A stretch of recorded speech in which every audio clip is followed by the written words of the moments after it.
Hyvää huomenta. PT-koulutus jatkuu taas, tällä kertaa PT2-jaksolla ja sen mä käyn täällä Oulussa. Tällä kertaa kouluttajana Lasse Seppänen. Just matkalla tonne koulutuspaikkaa. Aivan upea keli. PT2 käydään muun muassa kestävyysharjoittelua, kuntotestausta läpi. Katsotaan mitä muuta tulee vastaan. Tervetuloa taas videon pariin.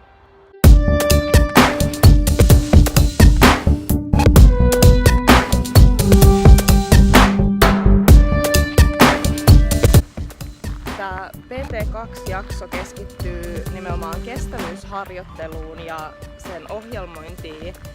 Ja toi on usein semmoinen aihe, mikä on ehkä vähän vieraampi.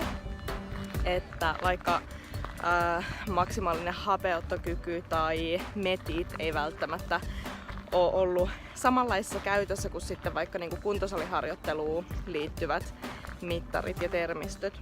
Ja pientä sykevälivaihtelua.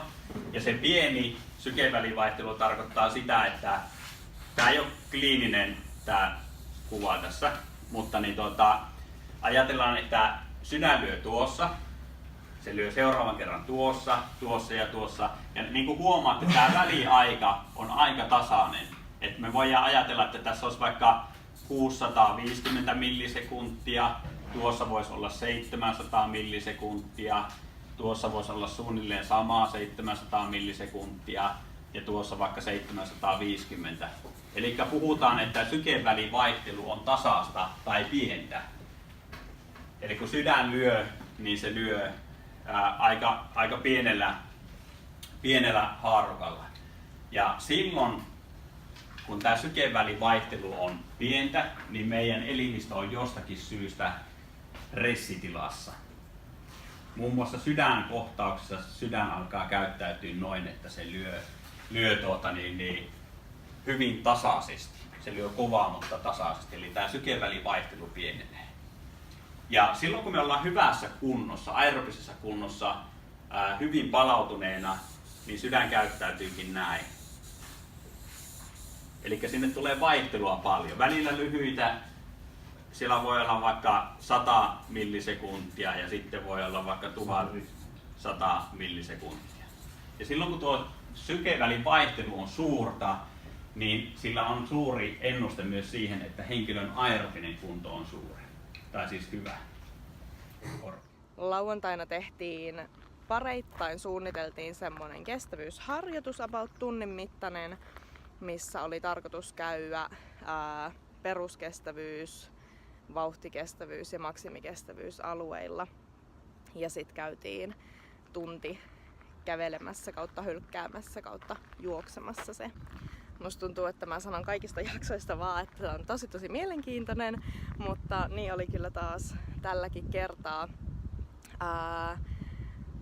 Kestävyysharjoittelun, opettelun ja ohjelmoinnin lisäksi me käytiin kuntotestausta läpi.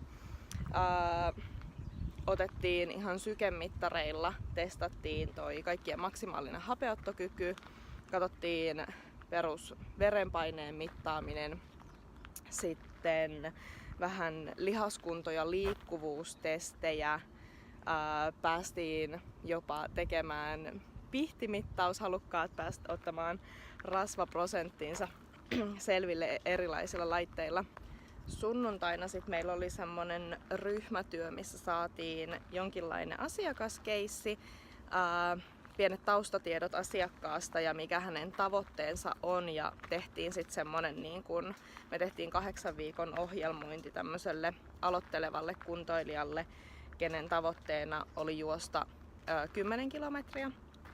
Ja siihen piti tosiaan ensimmäiselle 8 viikolle tehdä sitten kokonaisharjoitteluohjelmointia, että minkälaisilla treeneillä ja harjoituksilla siihen tulokseen sitten päästään. Se oli tosi mielenkiintoista ja käytiin sitten tietenkin kaikkien muidenkin ryhmäläisten keissit läpi. Ja siinä kyllä oppi ihan tosi paljon. Nuo ryhmätyöt on mun mielestä aina hauskoja. Mä käyn tosiaan vähän eri kaupungeissa eri ryhmien mukana tätä koulutusta. Yleensä tietenkin mennään se oman ryhmän mukana ja siellä muodostuu ihan tosi hyvä ryhmähenki, niin kuin oli tälläkin ryhmällä. Mutta jos esimerkiksi sulla on sellainen tilanne, että joku koulutusviikonloppu ei niistä 9 sovikkaan, niin me järjestetään koulutuksia niin monella paikkakunnalla, että se korvaaminen on tosi helppoa. Eli sit voi käydä jonkun toisen ryhmän matkassa toisessa kaupungissa tekemässä sit sen jakson, mikä iteltä jää omassa ryhmässä välistä. Tässä oli vähän kuvaa siitä, että minkälainen on toi kestävyysharjoitteluun ja kuntotestaukseen keskittyvä PT2. Toivottavasti nautit videosta. Ja seuraava jakso PT3 käydään siellä vähän kokonaisohjelmointia läpi, psyykkisen valmennuksen roolia valmennuksessa. Eli jälleen kerran mielenkiintoinen jakso tulossa, mutta siihen me palataan sitten elokuussa. Moikka!